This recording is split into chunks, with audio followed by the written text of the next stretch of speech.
রেখে স্ট্রেচ করব।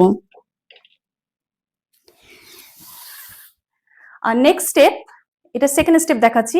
এমন করে উঠে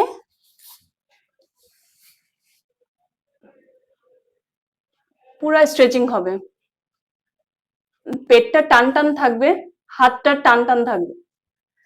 আবার এমন করে এমন পুরাটা স্ট্রেচিং হচ্ছে।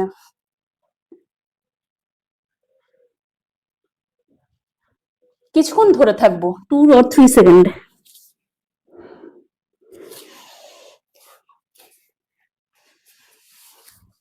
নেক্সট, পাটাকে একদম স্ট্রেট করে বসে যাব।